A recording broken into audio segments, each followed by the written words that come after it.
The most valuable commodity I know of is information. Wouldn't you agree? Hello, friend.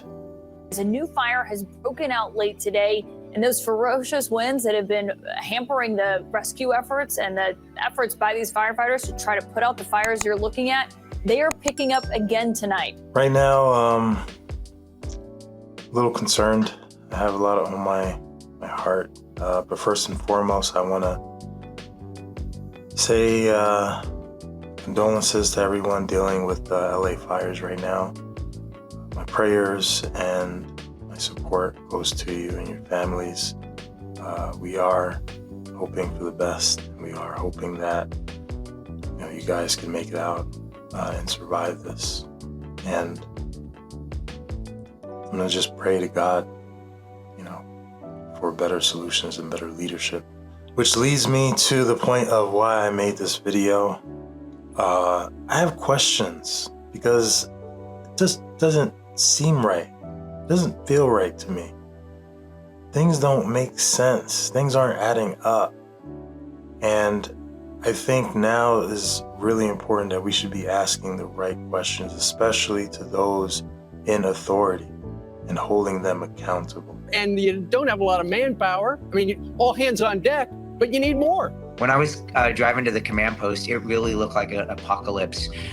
You couldn't see. There was spot fires everywhere. There was trees coming down literally as we were driving, and multiple houses on fire. Definitely the worst brush fire and worst incident that Pasadena has seen in its history. This is very apocalyptic, as residents have described to me. Bear with me, all right? I'm gonna be a little choppy on this one. I do have solutions to offer, so some advice that you can take to prevent something like this from happening again in the future. Just a little bit of advice. And I do have some advice for those who were affected by the fires, those who've lost homes, and those who lost loved ones as well. So stay tuned to that, stay tuned. But first, I wanna ask some questions. Something that boggles my mind. Why are there so much fires starting in that area in the first place? It doesn't really make sense to me. And they say, oh, it's just dry weather. Like, what started it? Fires the things just don't combust out of thin air. I did some research on this. I did some research. And I wanted to read what I found. If we're talking about fires just happening out of the thin air, out of the blue, we need to understand combustion and how that takes place. So it says combustion is a chemical process in which a substance reacts rapidly with oxygen and gives off heat. Here's the thing, right? That's what combustion is. That's how fires are created, through that combustion, through the fuel and through the oxygen, right? But here's the question: can combustion happen on its own? And this is what it says: combustion cannot occur on its own in the sense of a typical fire, right?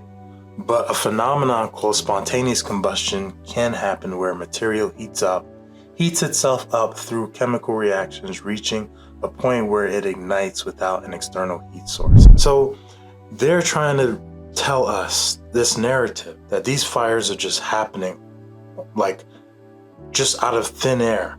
They're combusting on their own. But we know that chemical combustion cannot occur except for phenomenons of it happening. Now, these phenomenons don't just happen by themselves out of thin air, right? It says that some type of material must heat up for these things to happen. And then while it's heating up, right, on the inside, it busts, it combusts. So what was it in California that's heating, those areas, wherever it is, that's heating up, that's allowing these things to happen? Now, I ask that because here's the thing.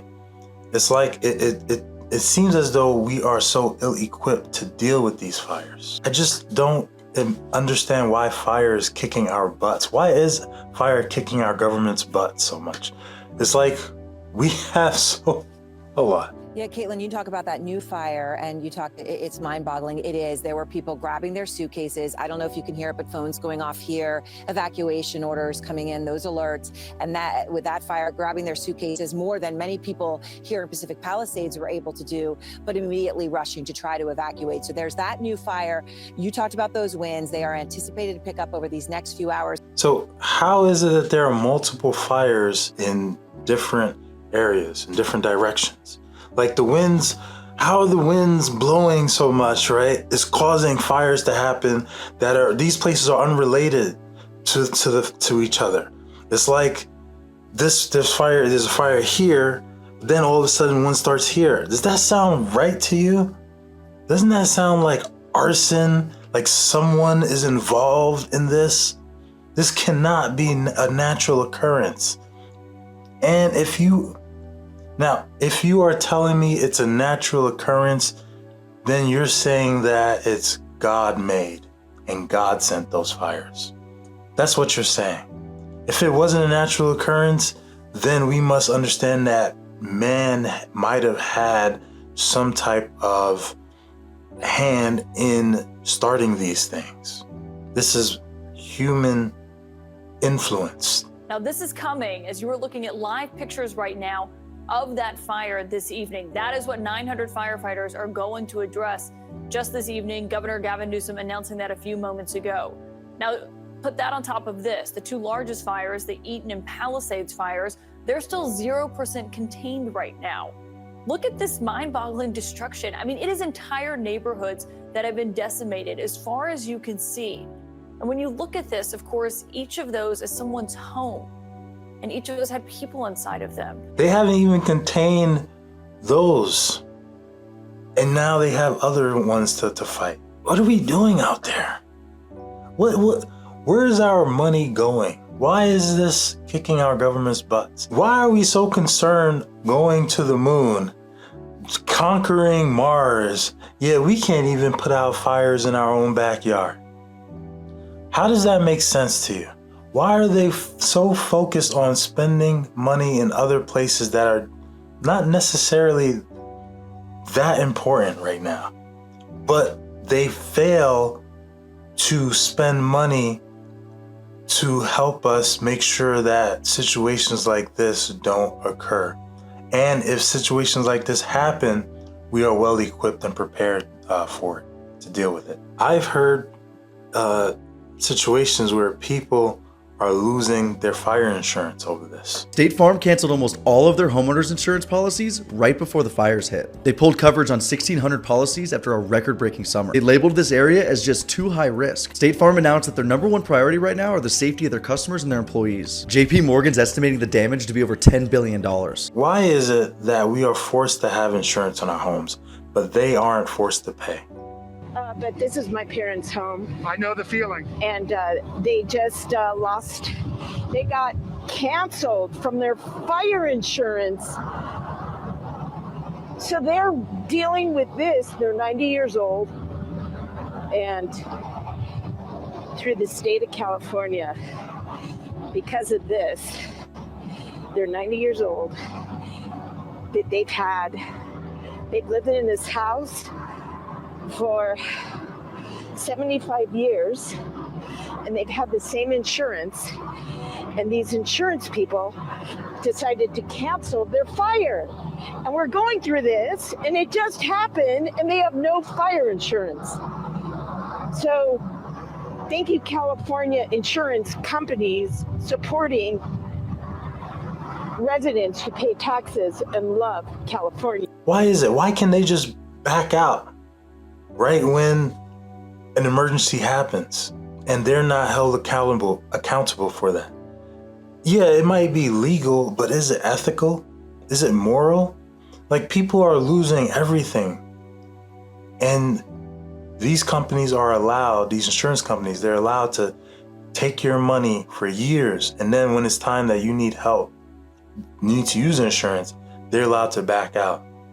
No. They need to pay, and the government should mandate them to pay. That is not right. That is not ethical. That's not moral. It needs to be illegal. My next question, Why are the leaders of that area not prepared to rapidly respond to these kinds of situations? Why are they having a hard time managing and controlling the fires? It's not like these things don't happen in LA, in California. They've seen fires many times by now. This is 2025. You telling me you don't have a handle on it yet? Los Angeles is currently experiencing an extreme fire weather condition. With the winds as unpredictable as they are, there's very, very much at risk. While evacuation notifications were sent out, traffic built up on the few main routes in and out of the area, leaving vehicles stuck in the gridlock as flames advance closer. If you have money for DEI initiatives, if you have money for Planned Parenthood initiatives, if you have money for warfare initiatives or to save little fish initiatives, why don't you have enough money to staff and train the right people to deal with this stuff? Why aren't we putting money in new technologies? Why aren't we putting money in new strategies and new techniques to deal with these things? Water isn't the only way to put out fires, all right? There are other materials that we can use to fight fires. So what's the deal? We have AI, we have robots, we got drones, we got all this technology, and we can't even master fire? Almost every year now, it's never failed. There's been fires, especially in California. Almost every year for the past 10 years, I believe. I've heard of fires in California. Why don't we have an army of firefighters yet? If this is such a problem, if this is a crisis, this is an emergency that happens every year, why aren't we equipping ourselves with the right personnel, with the right numbers of people to deal with this, especially in that situation?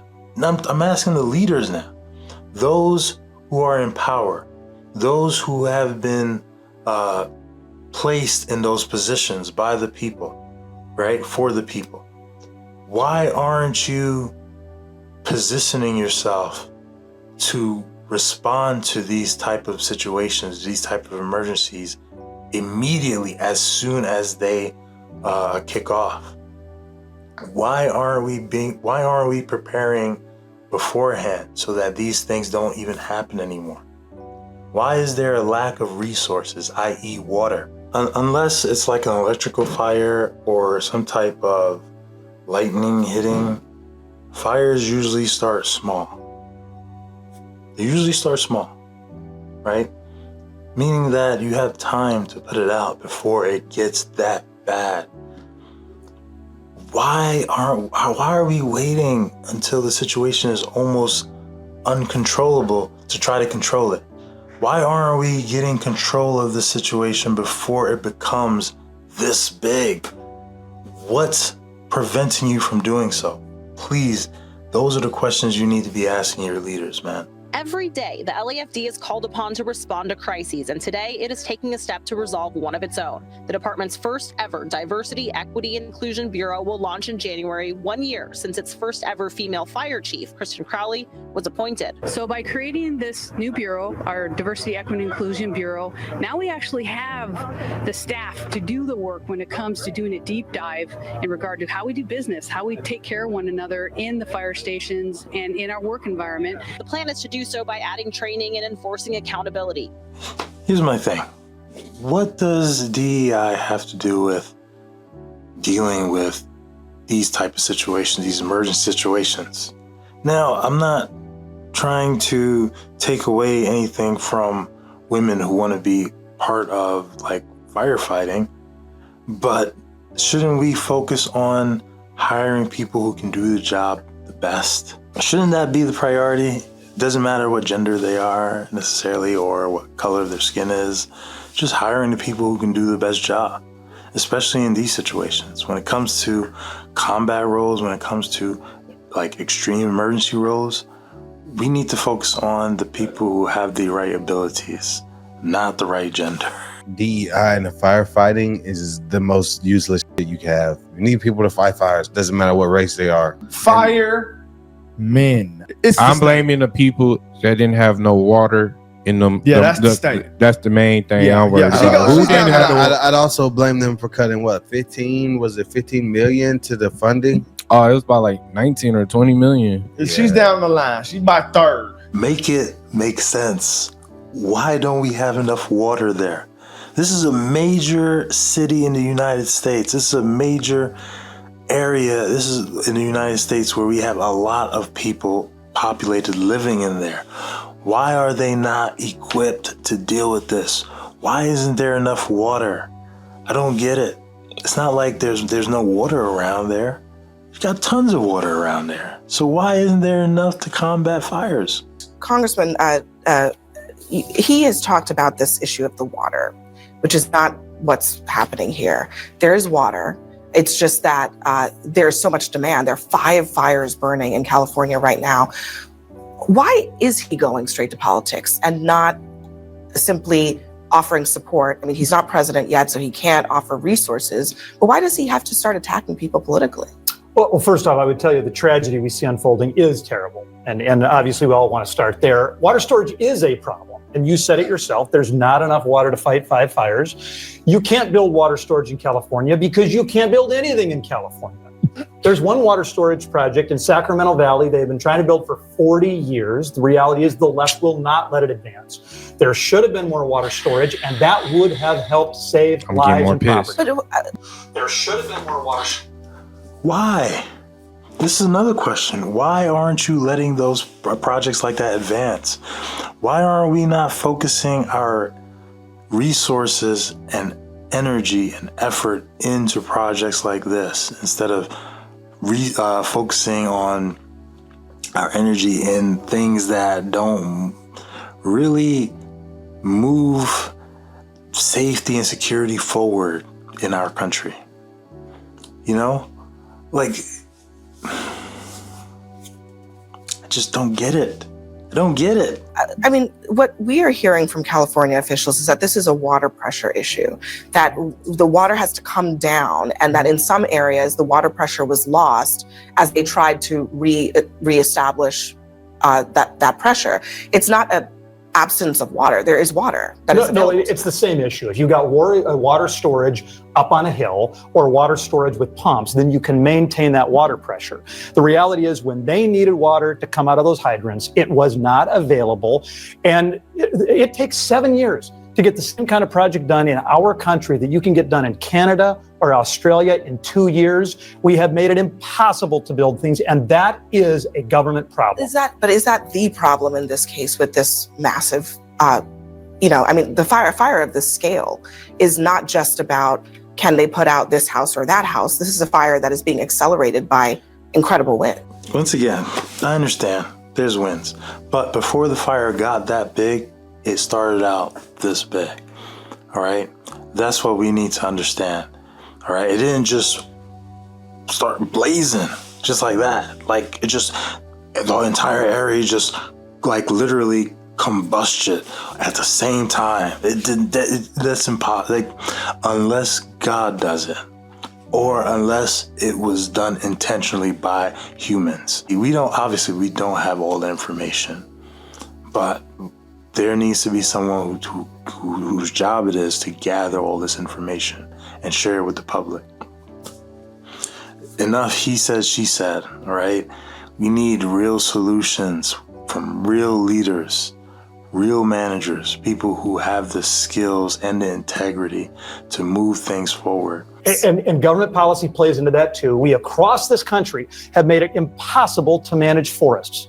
A managed forest is a healthy forest. Instead, across the country, we have turned them into tinder boxes. We see it.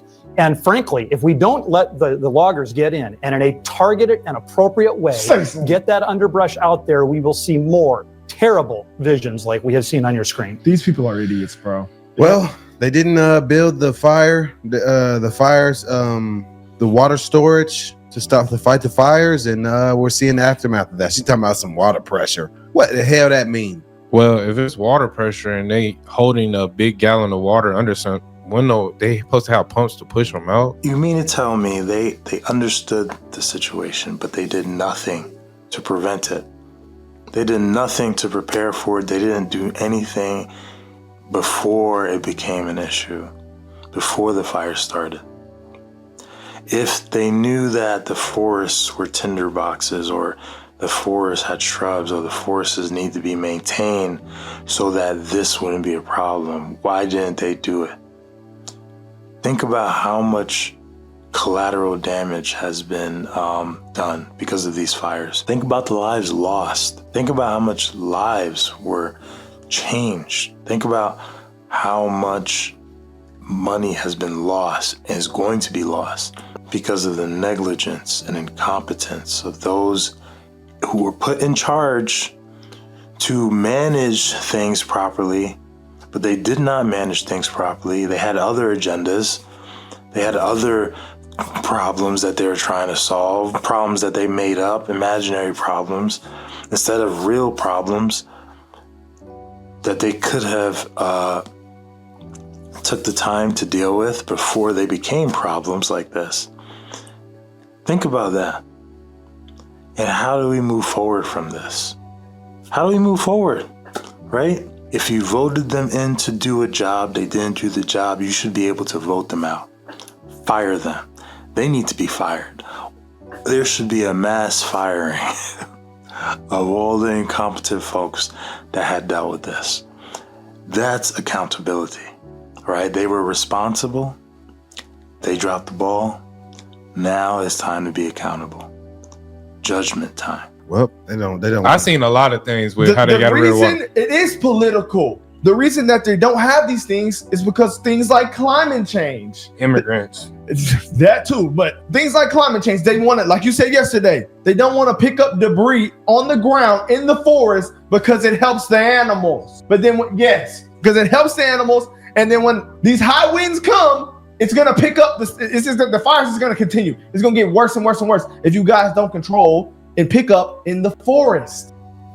I'm tired of our government putting prioritizing animals' lives before the lives of human beings. I'm tired of it.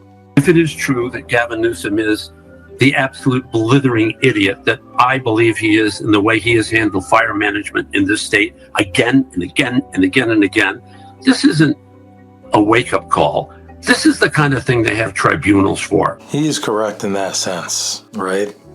If a tribunal, when you have a tribunal, it's because someone was negligent. This is usually for someone in a high authority, a position of power, and they are held account to the decisions they made, especially if a lot of people lost their lives or if it was of gross negligence happening. These people need to be fired. They need to lose their jobs. He shouldn't be in his position anymore if he cannot explain how things got this bad and what he's planning to do in the future so that it never happens again.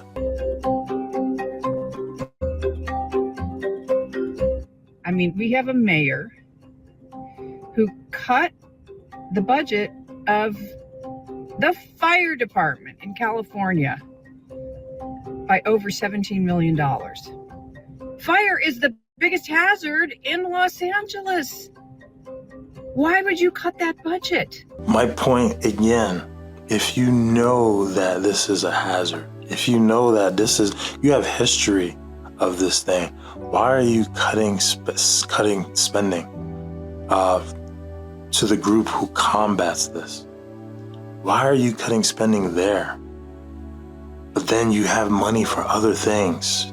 Remember when Tupac said they got money for wars but can't feed the poor, right? It's like what are we really doing with the money that we have, the resources that we have? Who's in charge of this? Who's in charge of this situation, man? They need to be fired. In 2019, I think Newsom said, I'm going to take care of the forests and maintain the forests and do all that kind of stuff. He didn't do anything. Didn't do anything. And then on top of that, they cut the water off.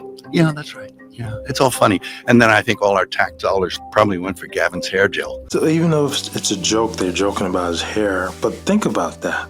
You are a steward, right? Governor, mayor, you're a steward over the people that are that have put you in that position, right?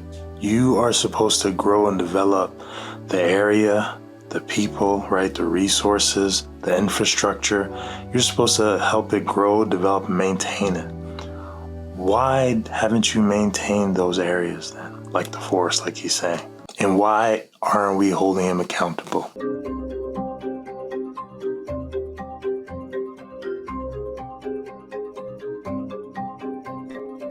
Have you nothing to say today? Have you absolutely nothing to say to the citizens today? Elon Musk says that you're utterly incompetent. Are you considering your position? Madam Mayor, have you absolutely nothing to say to the citizens today who are dealing with this disaster? This is terrible. Like, you are in a stewardship position, and you can't even give any type of condolence, any words of condolence, any words of like, like without a teleprompter, without someone scripting you and telling you what to say. You can't just speak from the heart because you know you messed up. You know you are at fault in one way or another. You know that. You know that, and now you can't speak.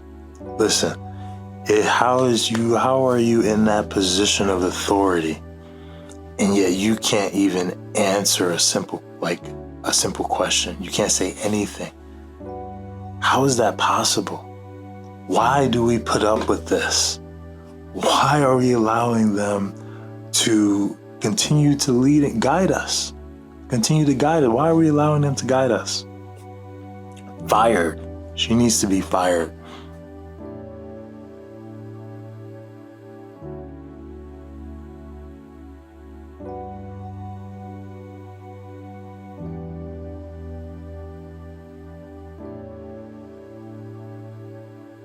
That is a good question too, right? That's a good. Why isn't there enough traffic cops on the roads helping when there's gridlock? Like, what's wrong with the response? Why are they responding so poorly? They know people are gonna have to evacuate. Why didn't they tell officers from the get-go to get out there and start like guiding traffic so that there's less of a gridlock, so that the flow of traffic can move more smoothly? Because guess what's going to happen in times of crisis, in serious, extreme crisis? People panic. That's what happens. People panic, especially when they wait till the last minute to deal with it. They start panicking. That should be the government's key job. In situations of emergency, they need to be ready to respond. Nothing like the government should not be like making policies on how we need to raise our children and live our lives. They need to focus on making policies to help in case of emergency situations. This is what we have. This is what we need to help distribute resources fairly and properly. That's the type of policies they need to be doing. They shouldn't be worrying about the boogeyman and imaginary situations that might happen millions of years from now.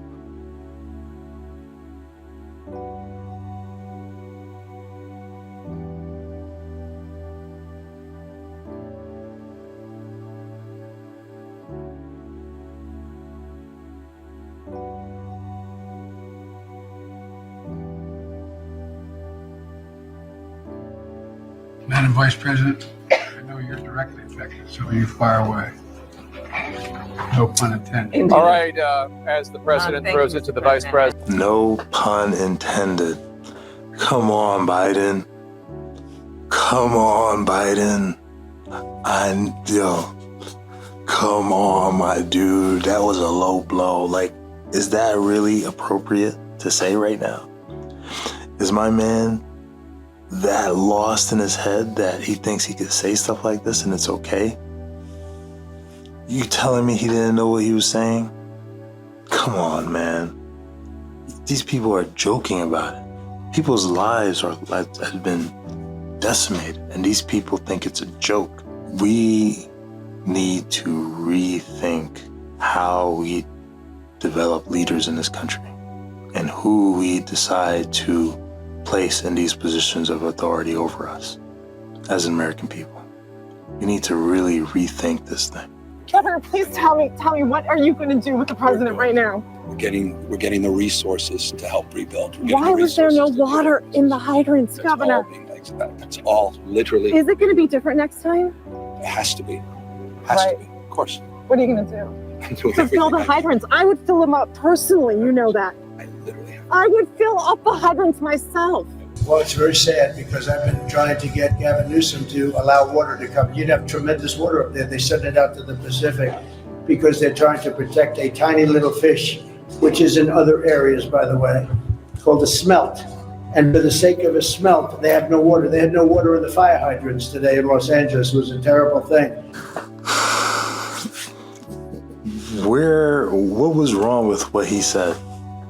Because he literally called you guys out on this, that instead of prioritizing the lives of humans, we prioritize the lives of fish.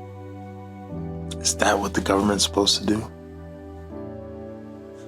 Is that where our tax money goes?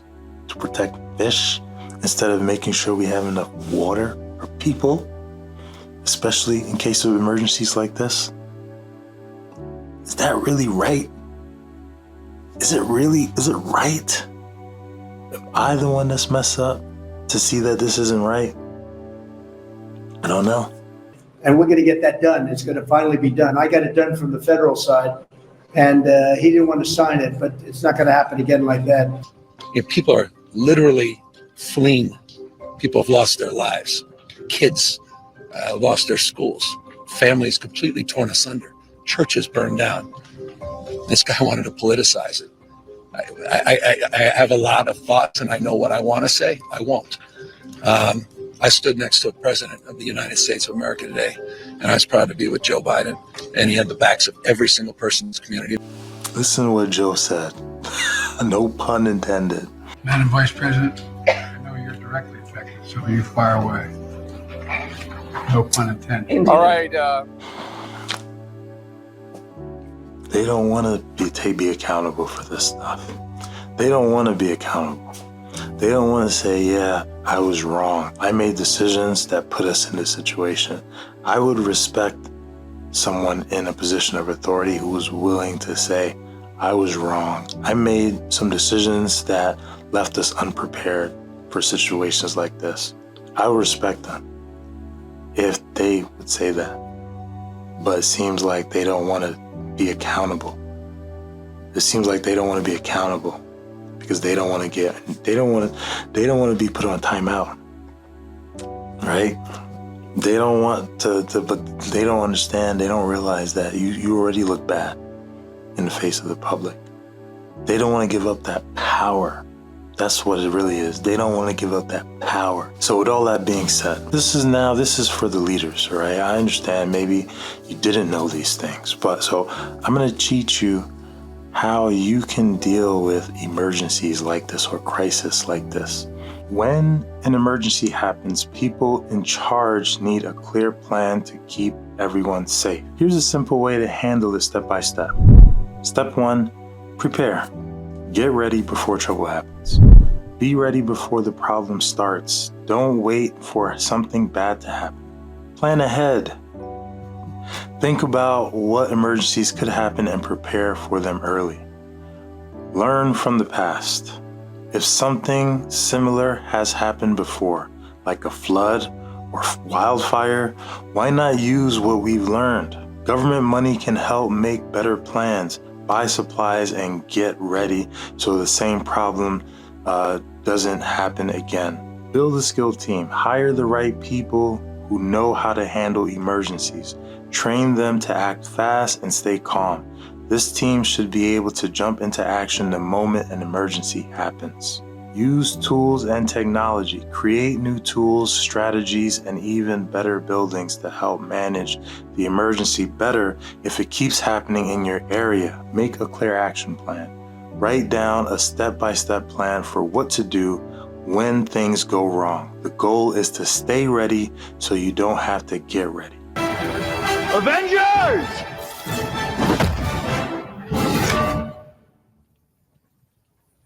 Assemble. Step 2, contain. Stop the problem from getting worse. Act fast. Once the situation kicks off, the number one priority should be to get control of it as fast as possible. This is where having a rapid response team that has been trained and equipped to deal with the situation comes in handy. Understand the whole situation and set boundaries.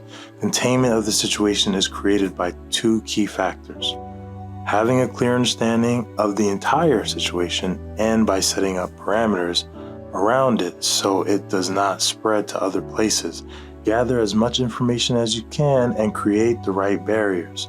For example, during a fire, firefighters block off areas to stop it from spreading with the right tools, resources, and equipment. He's pretty good at that, right? Step 3, assist. Help those who need it most. Check what's missing. Once the situation is being controlled, figure out what resources you still need. Do you need more help from other places? Maybe more doctors, rescue workers, food, or shelter? Don't be afraid to ask for help from other areas or groups. Help the people affected. Emergencies hurt people, okay?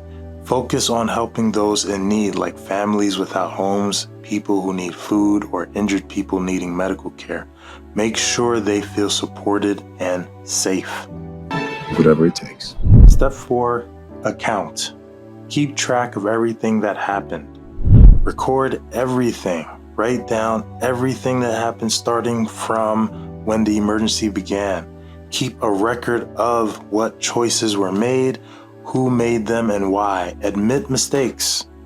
If things didn't go perfectly, be honest about it. List what could have been done better, what resources were used, and how many people were affected. Track all resources. Keep a list of supplies used, money spent, and people involved in helping. Answer the community. Remember, leaders serve their community. Be open and honest with the people you are responsible for.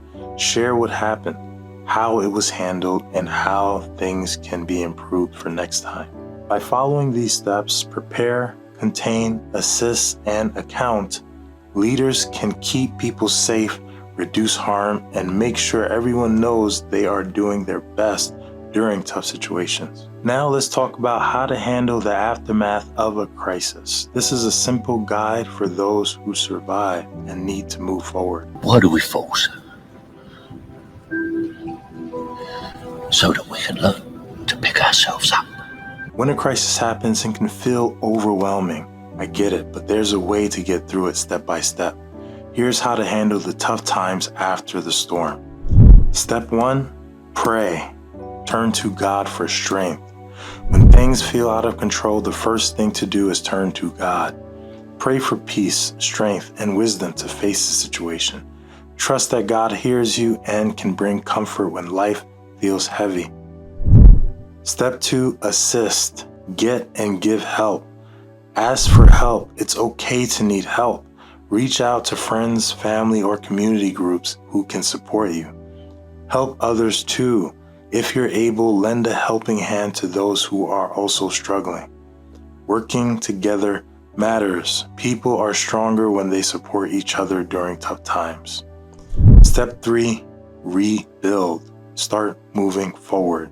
Take small steps. Once you've received help and support, focus on rebuilding your life step by step. Regain stability.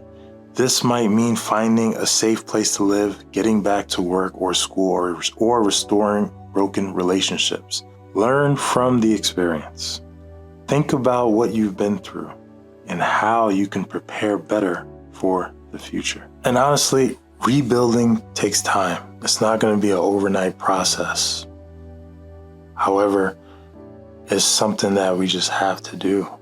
Like, we have to move forward even after these tough times. So the faster we can get our bearings, the sooner we can rebuild our lives and get past, this atrocity. And like I said, this is for those who've been affected by it.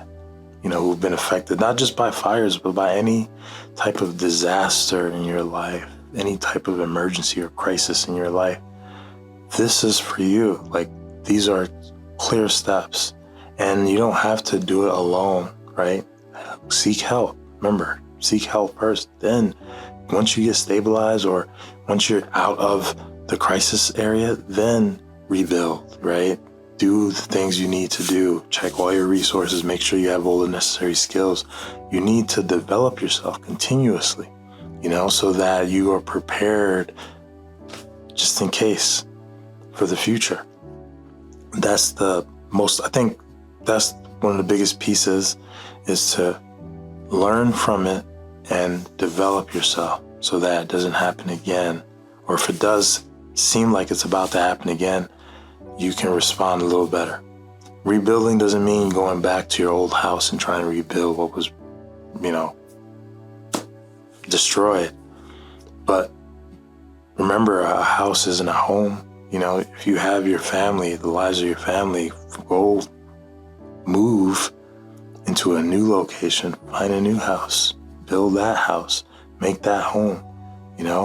Your lives are more important than some inanimate object that we live in. Houses are good, we need them, but your life is priority.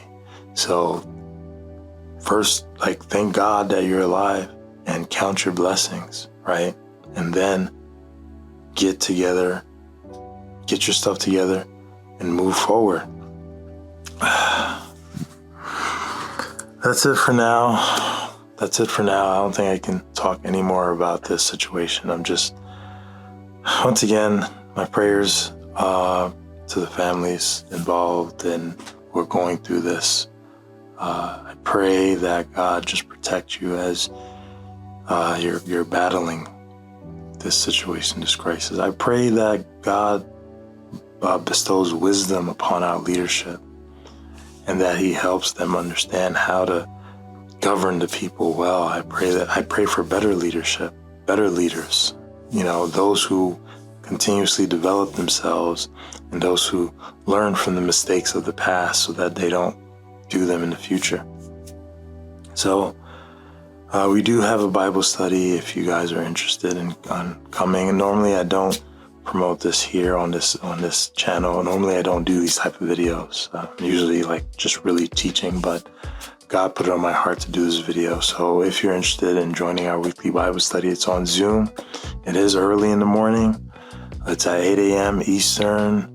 For those, on the West Coast, it's probably gonna be really early for you. So I apologize, but for those who are watching, who are listening, if it's something you're interested in, you can check it out. There's a link in the description. And if you need prayers, if you need any support, if you just want to listen to the word, if you have questions, the Bible study is there. We hold this Bible study to help people really understand and gain more knowledge of the Word of God, right? To develop themselves, because that's what we're about, leveling up here. So we want to level up every area of our life, including our spiritual walk in Christ and in faith. So let me know in the comment section if this information was high level or not. I want to thank you for listening. Till next time. You is smart. You is kind. You is important. Level up.